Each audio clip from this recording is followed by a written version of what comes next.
From Pacifica, this is Democracy Now! When we come out of this, we want Haiti to have a strong middle class, and we want poor people to own more property and believe they can work themselves into the middle class. Is in fact a coup d'etat without an army. A coup d'etat without an army. That's what Haitian human rights lawyer Mario Joseph is calling the interim commission to reconstruct Haiti. It's got as many foreign members as Haitian, and it's headed by former President Bill Clinton and the Haitian Prime Minister. Today we spend the hour on Haiti, 6 months after the earthquake that killed up to 300,000 people and left more than 1.5 million homeless. They have nowhere to go. And the issue of land ownership is at the crux of Haiti's stalled recovery. We'll speak with journalist Kim Ives, and we'll go inside the teeming tent camp in Chanmas, just across the street from the National Palace, which lies in ruins like so much of Haiti. We'll hear what displaced Haitians have to say. All that and more coming up.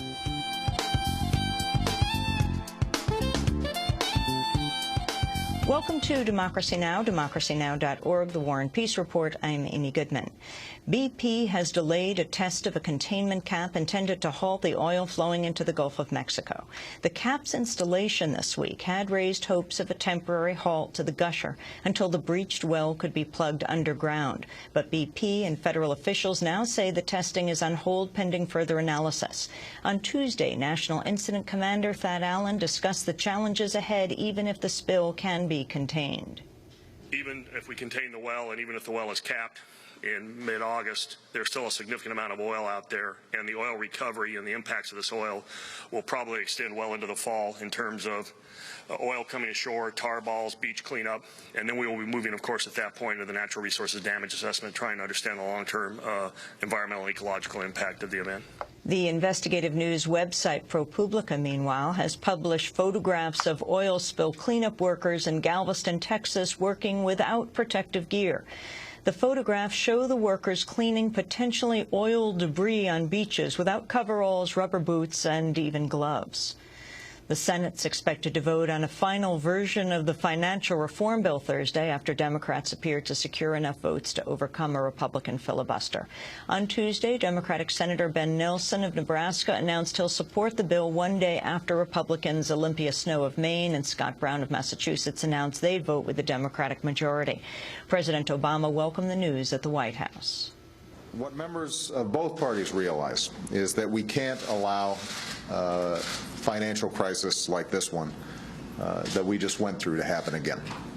This reform will prevent that from happening. It will prevent a financial crisis like this from happening again by protecting consumers against the unfair practices of credit card companies and mortgage lenders. It will ensure that taxpayers are never again on the hook for Wall Street's mistakes. And it will end an era of irresponsibility that led to the loss of 8 million jobs and trillions of dollars of wealth. The Israeli military has reportedly blocked a Libyan aid ship from reaching the Gaza Strip. The ship set sail from Greece last week, carrying over 2,000 tons of aid in an attempt to break the Israeli naval blockade.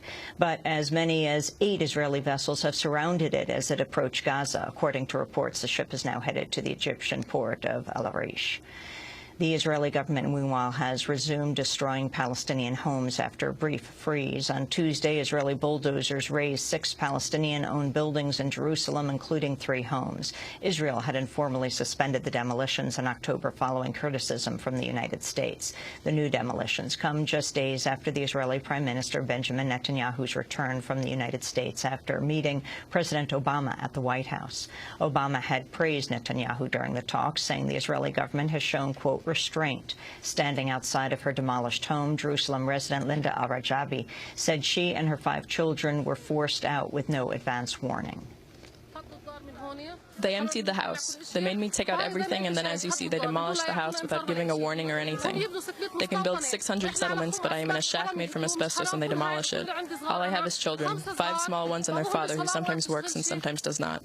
The demolitions coincided with the Israeli government's approval of plans to build 32 new settlement homes in East Jerusalem. Meanwhile, in the Gaza Strip, a Palestinian woman was killed and 4 other Palestinians wounded Tuesday in an Israeli shelling of the village of Johar Adik.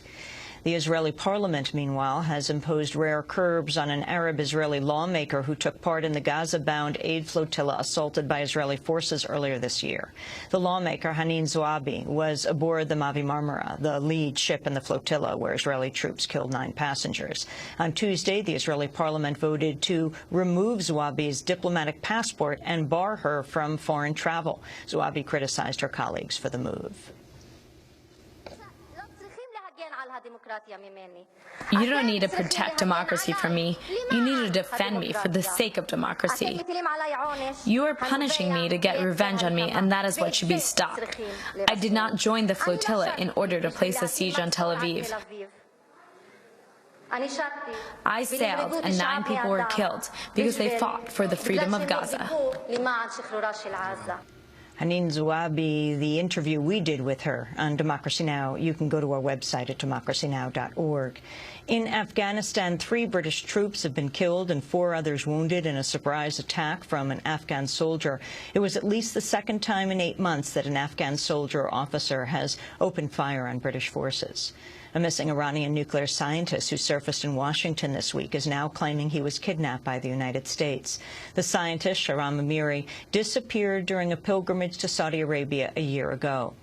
His whereabouts had been a mystery until he appeared Monday at the Pakistani embassy in Washington asking for assistance to return home to Iran.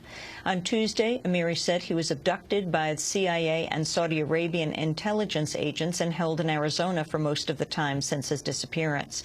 Government officials say Amiri, in fact, defected to the U.S. and has provided valuable intelligence about Iran's nuclear activities, but is now seeking to return to Iran out of concern for his family there. Secretary of State Hillary Clinton said Amiri is free to leave the U.S. in contrast to Americans jailed in Iran. Well, first, let me say that Mr. Amiri has been in the United States of his own free will, and he is free to go. In fact, he was scheduled to travel to Iran yesterday, but was unable to make all of the necessary arrangements to reach Iran through transit countries. In contrast, Iran continues to hold 3 young Americans against their will, and we reiterate our request that they be released and allowed to return to their families on a humanitarian basis. And we also continue to have no information on the welfare and whereabouts of Robert Levinson, who has been missing in Iran since 2007. The Iranian government says Amiri is now on his way back to Iran. In media news, a federal appeals court has struck down the Federal Communications Commission's rules on the use of vulgar words over the airwaves. The nation's 4 main television networks have sought to block the FCC's expanded enforcement of the Indecency law on so-called fleeting expletives. On Tuesday, the 3-judge panel of the U.S. Second Circuit Court of Appeals called the policy unconstitutionally vague and arbitrary. And the Justice Department's indicted 6 current and former New Orleans police officers for their role in the Danziger bridge shootings and subsequent cover-up. Just days after Hurricane Katrina, a group of officers shot 6 people, killing 2. The slain victims, 42-year-old Ronald Madison and 19-year-old James Brissett, had been searching for food. Madison was mentally handicapped. He was shot 7 times, 5 in his back. Attorney General Eric Holder helped unveil the charges Tuesday in New Orleans. The Justice Department will hold those who violate the law responsible for their actions. Put simply, we will not tolerate wrongdoing by those who are sworn to protect the public. This will not stand, and we will hold all offenders accountable. 4 of the officers could face the death penalty on charges stemming from the 2 killings. 2 other officers were charged solely for their alleged role in the cover-up. And those are some of the headlines. This is Democracy Now!, democracynow.org, the War and Peace Report. I'm Amy Goodman with Sharif Abdel-Quddus. And welcome, everyone.